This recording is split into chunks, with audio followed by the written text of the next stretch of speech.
জয় Jagannath. Good morning friends. আমি পাকাই চলে আসলাম সকাল সকাল তোমাদের সামনে। আজকে আবার একটা নতুন দিন। আর এখন আমার রান্না শেষ পর্যায়ে, ভাত ডাল হয়ে গেছে, শুধু একটু আলু বেগুন ভাজবো ব্যাস। তারপরে স্নান সেরে ঠাকুর পুজো সেরে বেরিয়ে পড়বো দোকানের জন্য। আর আজকের ওয়েদারটা খুব ভালো দিয়েছে, এতটা কড়া রোদও নেই, হালকা রোদ, আর একটু হাওয়াও দিচ্ছে। অবশ্যই এই জায়গাটা একটু হাওয়া দিচ্ছে, আমার ঘরের দিকে তো হাওয়া নেই। আমার ঘরের দিকে তো আলো বাতাস ঢোকার কোনো চান্সই নেই। তো দেখলাম এরা এখানে নেই, তো সেই জন্য একটু ব্যালকনিতে চলে আসলাম। ভাবলাম পরিবেশটা কেন শান্ত শান্ত লাগছে, এতক্ষণ তো কেসে কেসে মরে যাওয়া উচিত।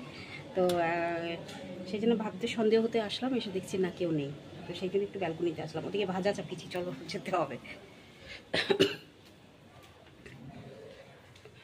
দেখো আলোটা আস্তে আস্তে কমে যাচ্ছে, দেখেছো? ভাজাটা করবো, এই যে আলু বেগুনটা ভাজবো।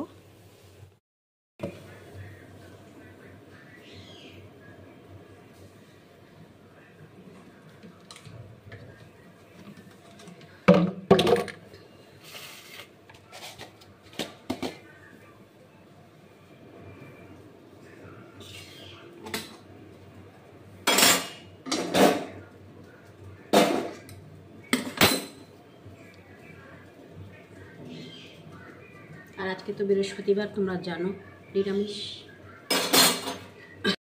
আমি এখানে রান্না করি। আর এই যে দেখছো সিঁড়ি, তারপরে দুটো দরজা, এই দুটোই হচ্ছে বাথরুম, আর সিঁড়িটা হচ্ছে মালিকের বাড়িতে ওপরে যাওয়ার রাস্তা। তা আমার রান্নাঘর বলে কিছু নেই, জাস্ট এই রাস্তার মধ্যে এখানে একটু স্ল্যাব ফেলে দেওয়া হয়েছে। আর আমি এখানেই রান্না করি, মানে যে যে যাওয়া আসা করবে আরামে দেখবে আমি কি রান্না করছি না করছি, তা দেখতে পাবে।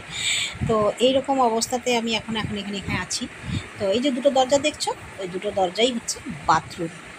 তো বাথরুমের সামনে রান্না, আর ঠিক রান্নার এই পাশটাতেই রয়েছে আমার নিজের রুমটা।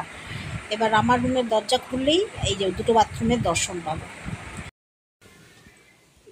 চটাপট কাজ শেষ করে দিই, কাটায় কাটায় 11টা বেজে গেল। বাবারে কি রোদ! ভাবছিলাম যে ছাতা নিয়ে যাব না, কারণ রোদ নাই, হাওয়া দিচ্ছে। এখন আবার দেখছি হঠাৎ এত জোরে রোদ। আর একটা কথা বন্ধুরা,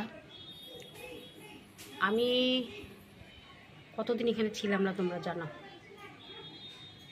মানে ঘরে 21 দিনের মতন অনুপস্থিত। এদিক ওদিক নিয়ে ভাবতে গেলে তো আমার ইলেকট্রিক বিল এসছে 310 টাকা। সারা মাস যখন ঘরে থাকি 340 টাকা এরকম বিল আসে। 340, 350, 400 আসে। 400টা খুব কম এসছে, তবে 300, 350, 360 এগুলো আসে। এবার এতদিন ঘরে ছিলাম না, কিন্তু আমার বিল এসছে 310 টাকা। চলো বেরিয়ে পড়ি। তোমাদের সঙ্গে এটা শেয়ার করলাম এই কারণেই, আমি তো কিছু লুকিয়ে রাখি না, তো এটাই বা কেন লুকিয়ে রাখবো। রোদ দেখো একবার, কত রোদ, বাপ রে বাপ। আজকে আবার দেখছি দুপুরবেলা এইরকম, মানে বুকে ব্যথা হচ্ছে, মাথা ব্যথা হচ্ছে, ব্যাপারটা কি বুঝতে পারছি না। আর বুকে তো প্রচণ্ড ব্যথা হচ্ছে, নিঃশ্বাসটা নিতেও কষ্ট হচ্ছে, কি ব্যাপার কি বুঝতে পারছি না। আসলাম মঠে, একটু বসবো, একটু বসে পড়ি গো।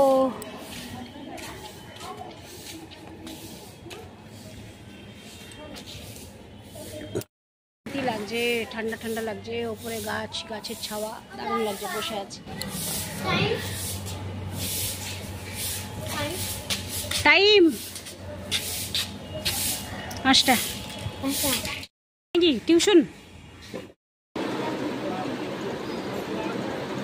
ଭଲ ଜାଗା, ଥଣ୍ଡା ଜାଗା।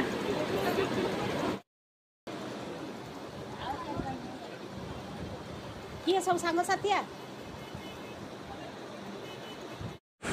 জানি না দুদিন পরে কি হবে। এত সুন্দর দোকানগুলো এরা সব গুছিয়েছে, এবার শুনছি নাকি দোকানগুলো সব ভাঙা হয়ে যাবে, সব কেবিনগুলো উঠিয়ে নিতে বলেছে এদেরকে দুদিনের মধ্যে। কি হবে কে জানে।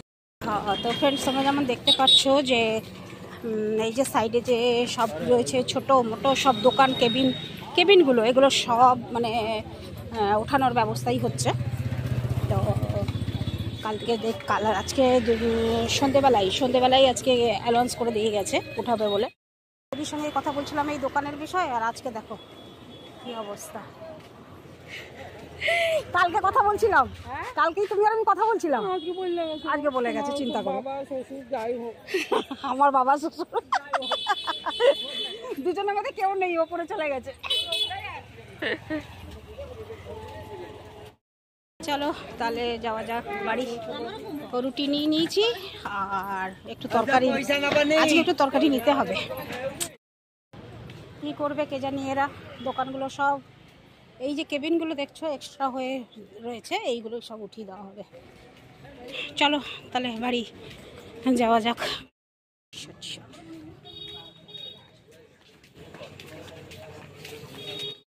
তো ফ্রেন্ড চলে আসলাম বাড়ি। এই দেখো কটা বাজে, 10টা 10। এখন অবধি ঘর ফর কিছু ঝাড় দিইনি।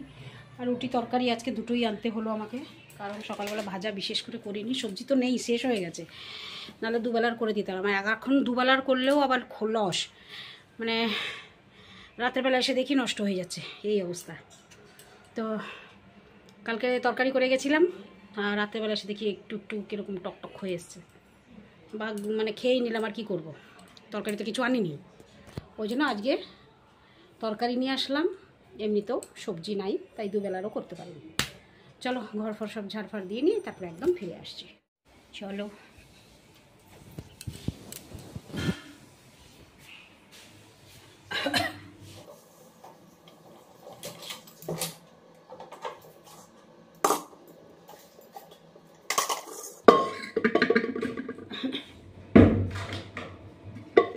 একটুখানি ভাজা ছিল, একটুখানি নিয়ে নিই।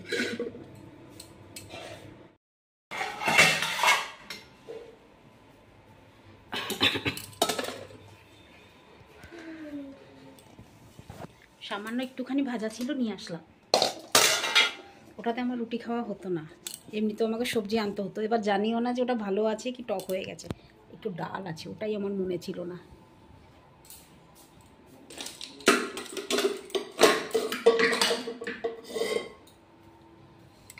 একটুখানি ডাল আছে, এটা একদমই মনে ছিল না গো, তাহলে আমি আনতাম না সবজি, মানে তরকারি নিয়ে আসতাম না। তো চলো ঘর দুয়ার তো সব ঝাড় দিয়ে দিয়েছি, বিছানাপত্র সব গুছিয়ে নিয়েছি, সব কিছু রেডি করে নিচ্ছি, শুধু খাওয়া দাওয়াটা বাকি আছে। তো খাবো কি করে, আগে ভিডিওটা তোমাদের কাছে পাঠালে তবে তো খাবো। তো চলো আজকে ভিডিওটা এখানেই শেষ করছি, ফিরে আসছি আবার কালকে সকালে নতুন একটা ভিডিও নিয়ে। ততক্ষণের জন্য এই পাকাইকে বিদায় দাও, টাটা, গুড নাইট, শুভরাত্রি, জয় হিন্দ। ভালো থাকবেন সবাই, ফিরে আসছি আমি আপনাদের পাকাই।